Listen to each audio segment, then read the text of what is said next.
Va. Hola, bon dia.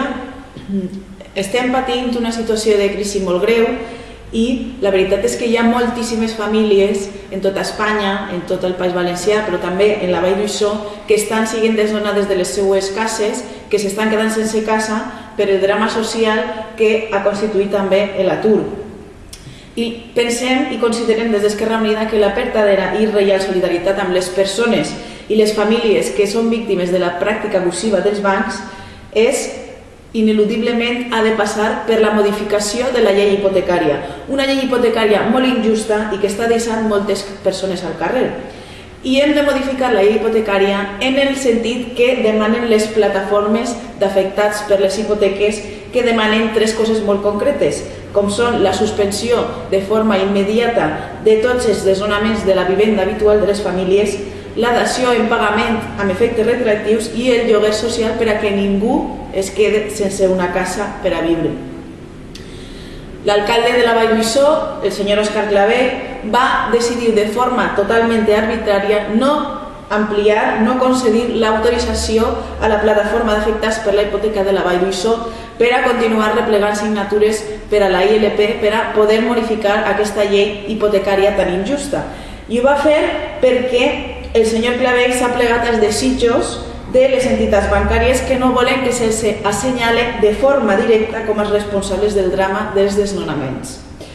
Per això, Esquerra Unida vam demanar aquesta autorització per a continuar replegant signatures. Se'ns va donar l'autorització, però amb moltíssimes restriccions, perquè l'alcalde no vol de cap manera que se ponguin les taules per a replegar signatures davant de les entitats bancàries. El PP no està en absolut amb les víctimes dels desnonaments. Esquerra Unida continuarem denunciant este comportament, li agrade o no al senyor alcalde. Tenim que acabar ja amb el drama del social dels desnonaments. I això passa per pressionar a les entitats bancàries per a que deixin de fer aquest tipus de pràctiques i no deixin a ninguna família més sense la seva casa. El PP no vol saber res de pressionar els bancs. I, com va demostrar en l'últim ple de l'Ajuntament, sobretot rebutjant la nostra proposta, la proposta que van fer Esquerra Unida de la Vall, en aquest sentit, en la que demanaven que l'Ajuntament deixara de treballar amb les entitats bancàries que estaven continuant amb aquest tipus de pràctiques i deixant a les famílies al carrer. I, sobretot, ha de passar, aquest recolzament ha de passar per la immediata modificació de la llei hipotecària, que, com tots vostès saben, quan tenim una llei com la que tenim, això permet l'abús dels bancs de forma legal que no legítima. Per això és tan important que continuem replegant signatures per a poder modificar aquesta llei hipotecària que permet que els bancs continuen abusant de les famílies.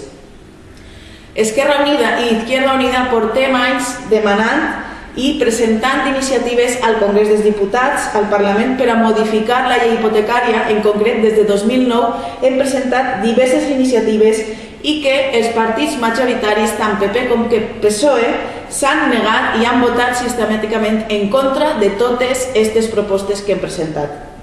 El PP continua sense voler rectificar la seva postura. No té més remei que aparentar que fa alguna cosa, però no fa el més important, que és pressionar els bancs perquè no vol posar els bancs al seu lloc. El PP és directament responsable dels desnonaments i té que ha d'acceptar d'una vegada per totes el que plantegen les plataformes d'afectats per les hipoteques i modificar ja la llei hipotecària, aquesta llei tan injusta i que deixa tantes famílies al carrer.